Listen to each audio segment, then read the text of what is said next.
자, 여러분, 다시 뵙게 돼서 정말 반갑습니다. 파인만의 Lectures on Physics 두 번째 시간입니다. 파인만의 Lectures on Physics, Lectures on Physics 책을 참조를 하지만은 여기에 있는 모든 내용들을 다 커버는 하지 못하고요. 여기서 이제 뭐 중요한 이제 키포인트를 가지고 어떤 순서만 참조를 해서 이제 제가 물리에 대해서 하고 싶은 얘기를 하는 채널입니다. 그래서 Lectures on Physics, 오늘은 챕터 2에 대해서 얘기를 할 텐데, 여기는 기초 물리학이라고 챕터가 되어 있습니다. 근데 챕터 2에 대한 어떤 영상을 찍다 보니까, 준비하다 보니까 여기 안에 들어가 있는 내용들이 너무나 방대합니다. 일단은 목차를 보면은 서론이고, 이가 양자 물리학, 물리 3번 죄송합니다. 2가 1920년대 이전의 물리, 3이 양자 물리학,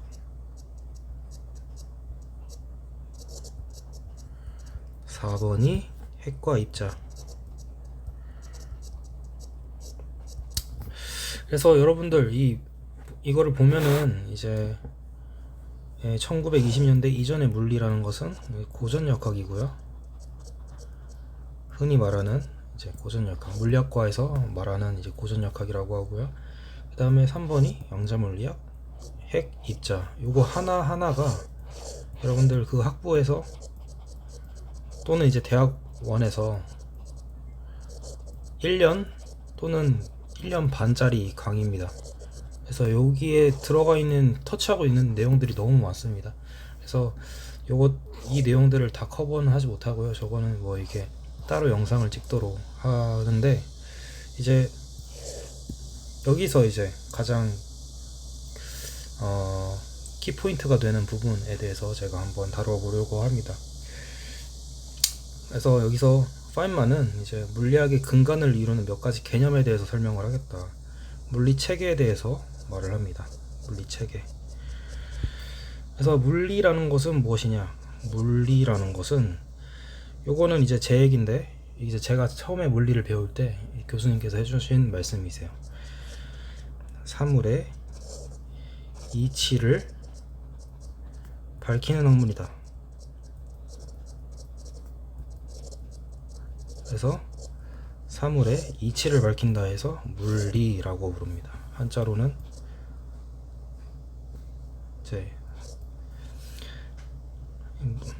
사물의 이치를 밝힌다 해서 물리인데, 그러면 물리의 대상이라는 것은 무엇일까? 물리가 무엇을 다루는 학문인가? 이 사물의 이치를 밝힌다고 했는데, 이 사물이라는 것이 한자로는 일사자, 그리고 만물할 때 물자입니다. 사물의 이치를 밝힌다 해서. 그래서 요거는 일사자고요. 요거는 물건, 물자입니다. 그래서 일이라는 것은 현상을 말하는 것이고, 물이라는 것은 만물 또는 뭐 삼라만상, 요거를 합치면은 삼라만상이라게 되겠죠. 삼라만상의 원리를 밝히는 학문, 그것이 물리입니다. 근데 요것만 가지고는 조금 알기 어려워요. 그래서 물리가 그러면 이제 사물의 이치를 밝힌다고 했는데, 이 밝힌다는 것은 곧 이해한다는 것이고, 이 이해하는 체계에 대해서 얘기를 하려고 합니다. 이 이해한다는 게 무엇을 말하는 것인가? 파이만은 여기서 이 이해한다는 과정은 과학의 체계에 따라서 이해를 한다라고 말합니다. 과학 체계라는 게 무엇인가? 요거에 대해서 오늘 좀 다뤄보려고 합니다. 과학이라고 이제 사람들이 얘기를 하는데, 이 과학이 무엇인가? 요새 뭐 과학 중심, 뭐 과학 지상주의 이렇게 얘기를 많이 하는데, 과연 이 과학이라는 것이 무엇인가? 그것을 이제 대해서 얘기를 할 텐데, 이 과학이라는 것은 한마디로 말하자면은 인간이 진리를 탐구하기 위한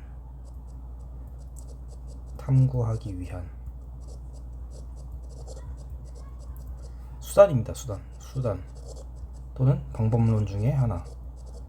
여러 가지 방법론을 개발을 했는데 그 중에 하나가 과학입니다.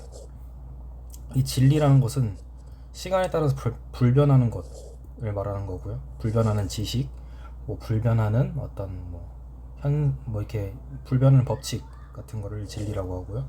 이것을 알기 위한 인간의 방법론 중에 하나가 과학이다. 중에 하나. 과학이다.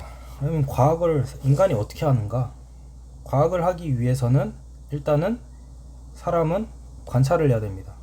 현상을 관찰을 해야 돼요. 관찰해야 돼. 그러면은 여기 안에 뭐가 개입을 해? 인간의 인지가 개입을 합니다. 현상 관찰을 하고 그 다음 하는 것은 인간이 이것을 설명하려고 해야 됩니다. 호기심. 여기에 대해서 호기심을 가지고 있어야 돼요.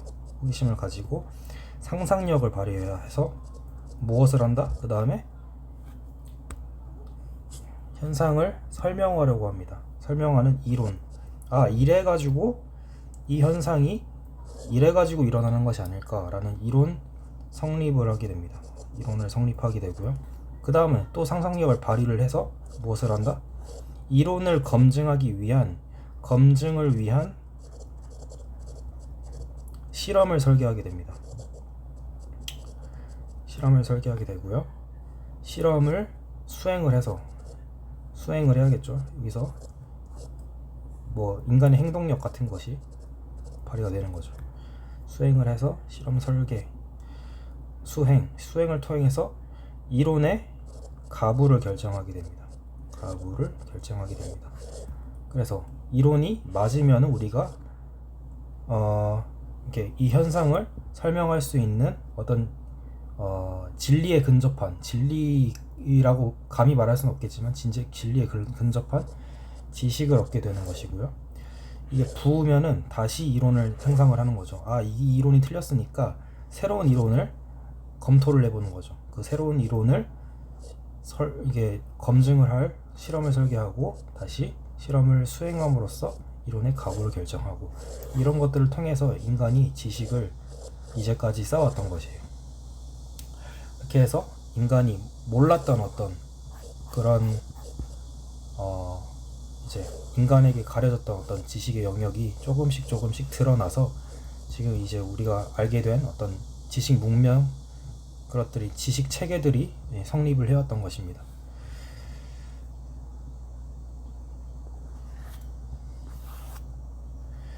자, 그러면은 서론에서 이런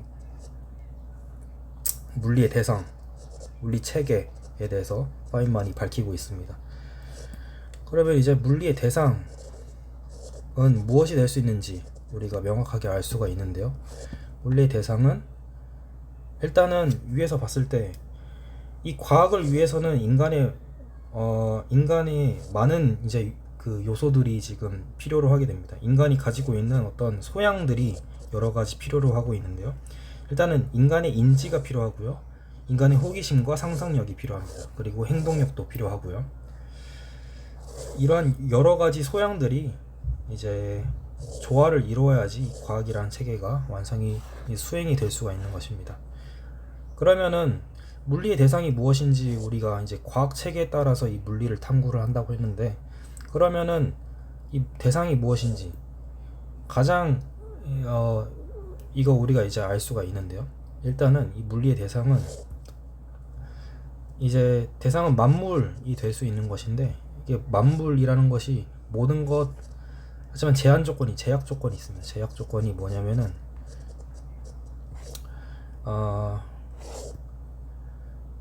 이 만물은 인간이 인지할 수 있는 범위 안의 만물입니다. 인간의 인지 안에 있는,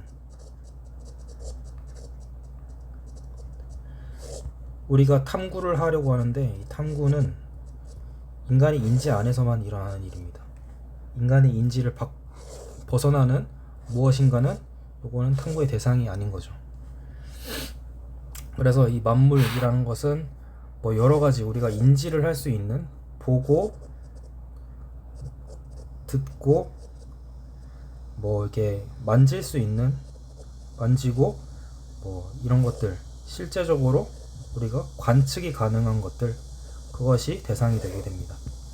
뭐 예를 들어서 바다가 될 수가 있고, 물도 될 수 있고, 모래도 될 수 있고, 바람도 될 수 있지만은 될 수 없는 것이 뭐가 있을까요? 일단 예를 들어서 전 대표적으로 신, 요거는 물리의 대상이 될 수가 없습니다. 저는 이제 요거는 뭐 이렇게 일반적인 어떤 정의의 공통적인 정의는 조금 이렇게 취합하기가 어렵지만은, 제 생각에는 이 신은 일단은 인지를 넘어서야 된다는 것이거든요. 인간의 인지 밖에 있는 어떤 존재, 요거는 요 대상에 대해서는 탐구가 힘듭니다. 그래서 물리의 대상이 아니고요. 뭐 영혼, 요거 인간이 탐구할 수 있을까요? 영혼은 이제 봤다는 사람도 많아요. 이게 증언도 많고 그렇긴 한데, 근데 이 물리 탐구를 위해서는 중요한 어떤 그런 요소가 있습니다. 그 필요 요소가 있습니다. 뭐냐면은 재현성이 가능해야 된다는 거예요. 재현성. 네.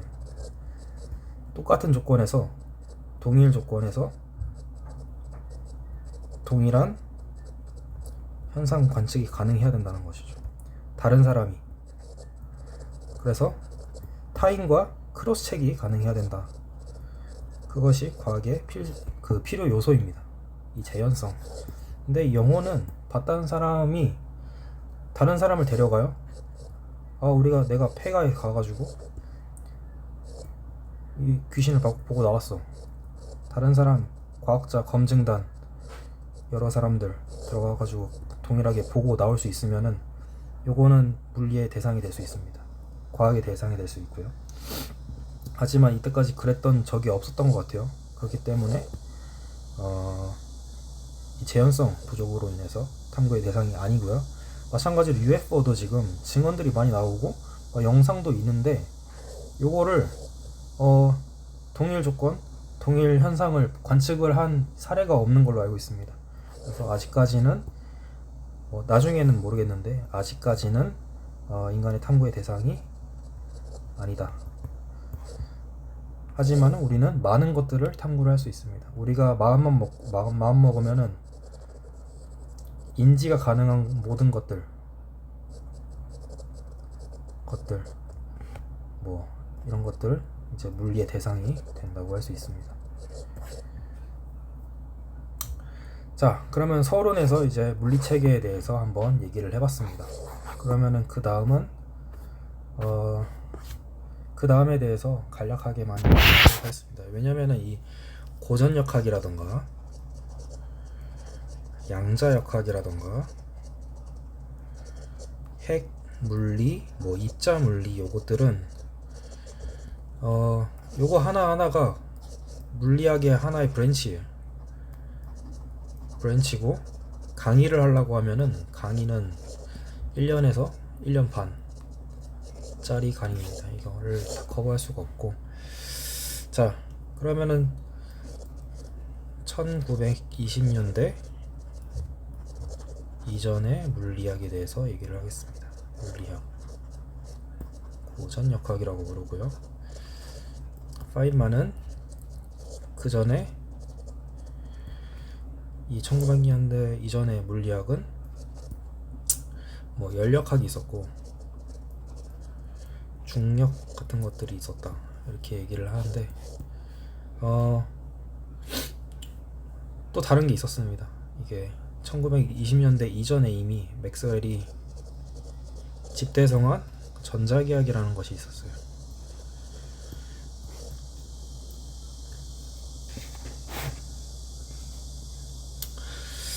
그래서 그리고 1900년대 이전에 물리학을 지배했던 뉴턴역학이라는 것이 있었습니다. 뉴턴역학과 뭐 해밀턴 역학 뭐 이런 것도 있었을 것 같아요.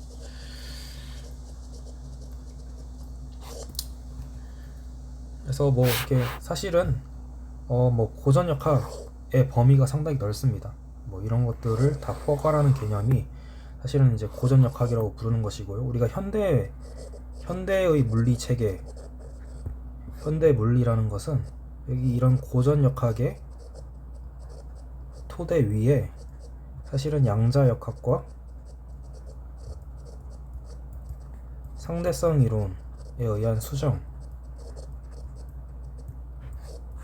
수정이 들어간 이 체계라고 할 수 있습니다. 그래서 이 고전 역학의 토대에서 양자 역학과 상대성 이론이 이제 뿌려진 그런 것들을 이제 우리가 현대 물리라고 얘기를 합니다. 그래서 뭐 고전 역학에는 뭐 이런 것들이 있었다. 그리고 뭐 2의 3의 양자 역학. 양자 역학은 무엇이냐? 양자 역학은 요것은 정말 미시적인 세계에서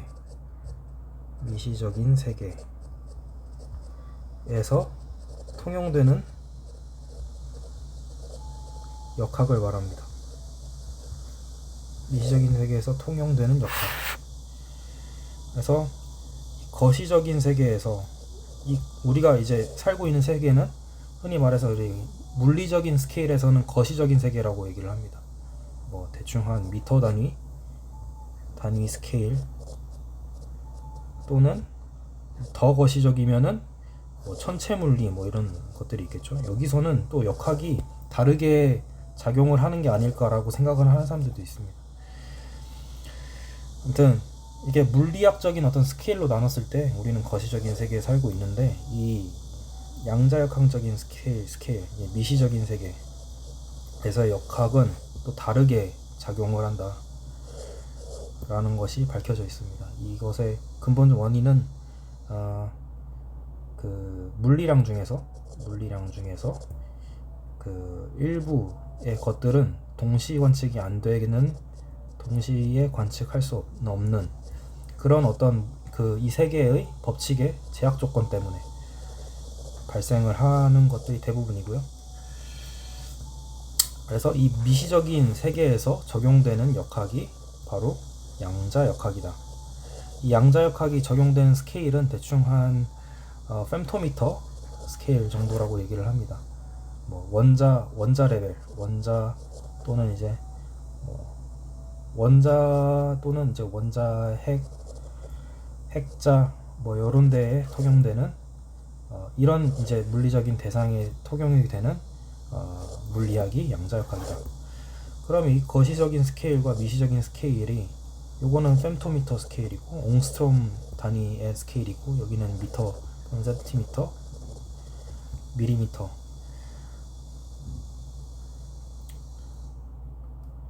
이렇게 하는데 뭐 이렇게 경계가 이제 막 명확하게 있진 않습니다. 이게 이렇게 경계가 명확한 게 있는 것이 아니라 이제 아무튼 이제 거시적인 스케일에서 적용되는 물리학과 미시적인 스케일에서 적용되는 물리학이 다른데 사실은 이제 이 거시적인 스케일은 대충은 이제 approximation 웨이트가 가능한 세계이기 때문에 이게 엄밀하게는 뭐 이렇게 역학이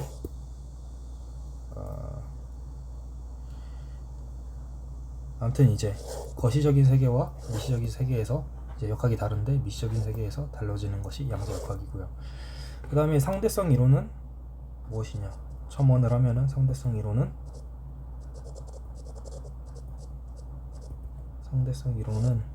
요거는 아주 빠른 이제 프레임, 상대 속도가 아주 차이가 나는 프레임 사이에서 통용이 되는 어떤 물리 체계라고 할 수 있습니다. 그러니까 빛의 속도만큼 거의 광속이 비견되는 매우 빠른 물체에 대해서 성립을 하는 물리라고 할 수 있고요. 이것이 이제 뭐 특수 상대론이고, 일반 상대론 같은 경우에는 여기서 가속하는 프레임에서의 물리는 또 살짝 다릅니다. 가속이라고 하는 것은 뭐 방향이 바뀌거나 아니면 속력이 뭐 감속을 하거나 가속을 하거나 이런 프레임이 이제 다른 프레임, 이제 그 레스트 매스 프레임에서 봤을 때는 약간 물리가 다르게 적용되는 것 같다. 요거를 설명하기 위한 이론이라고 할 수 있습니다. 그래서 현대 물리 체계는 다음과 같이 정리를 할 수 있을 것 같고, 그럼 이제 입자 물리, 핵물리에 대해서는 요거 제 전공 분야이기도 한데, 핵물리 또는 입자 물리 간략하게만 소개하고 넘어가도록 하겠습니다. 일단은 이 세 개가 무엇으로 구성이 되어 있는가? 우리가 뭐 화학 같은 걸 배웠으면은 일단은 이 세 개는 뭐 분자 같은 것들이 막 이런 것들이 막 이렇게 쌓여 있는, 그런 쌓여가지고 어떤 물리적인 대상, 뭐 벽돌 같은 게 예를 들어서 있다. 요거를 현미경으로 막 아주 작은 범위를 크게 확대해서 보면은 이런 분자 같은 것들이 막 붙어 있어. 여기에는 뭐 탄소도 있고 산소도 있고 뭐 수소도 있고 뭐 이런 질소도 있고 뭐 이런 상태가, 이제 이런 것들이 작은 알갱이들이 이렇게 쌓여 있는 그런 세계를 볼 수가 있습니다. 근데 이것이 진짜 끝이냐? 더 작게 넘어가면은 요 탄소, 예를 들어서 뭐 이산화탄소가 여기 안에 포함이 되어 있다. 그러면은 CO2라고 하면은 탄소 하나에다가 산소가 두 개가 붙은 이런 구조의 분자로 이루어져 있음을 알 수가 있습니다. 그러면은 CO2가 과연 이제 이것이 기본 입자이냐? 아니죠. CO2라는 거 이름 자체가 말하는 것이 이게 탄소 하나와 산소 두 개로 이루어진 입자다. 그러면은 더 근본적으로는 이 산소, 뭐 탄소 이런 입자들이 또 이제 따로 이제 다루어질 수 있겠죠. 더 근원 입자가 무엇이냐? 그러면은 이 C는 자세히 살펴보면은 이거 핵자 아니지, 양성자 6개, 중성자 6개 해가지고 양성자를 이렇게 흰색, 이거 양성자라고 하고, 양성자, 중성자를 까만색으로 표시를 하면요, 양성자, 중성자가 각각 6개씩 붙어있는 이러한 이제 원자를 탄소 원자라고 합니다. 하나, 둘, 셋, 넷, 다 6개. 그리고 여기 중간중간에 중성자가 이렇게 결합해 있는 이런 구조의 입자를 탄소 원자라고 합니다. 원자이고요. 여기 주변에는 뭐 양성자가 6개니까 플러스 6Q의 전하량을 가지고 있으니까 이것을 스크리닝 하기 위한, 이제 그 상쇄하기 위한 전자가 6개 붙어 있을 겁니다. 그래서 이 전자 껍질까지 그 포괄하는 개념을 원자라고 하고요.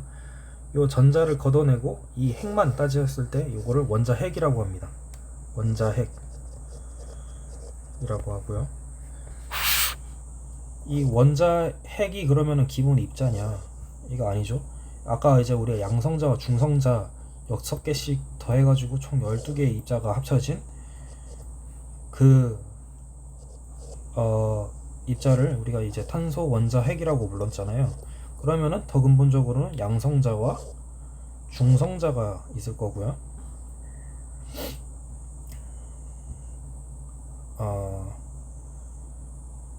그러면은 양성자와 중성자가 기본 입자냐? 요거 우리가 이제 요거는 양성자, 중성자는 핵자라고 통칭을 합니다. 핵을 구성하는 입자라고 해서 핵자라고 부르고요.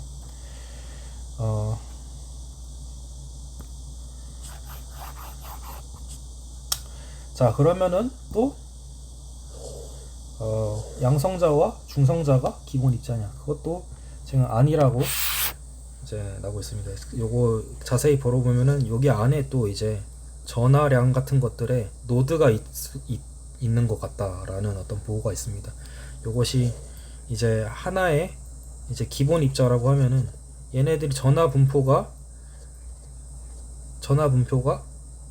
균질해야죠. 유니폼해야죠. 근데 전화 분포가 3개 정도의 노드가 있는 것 같아.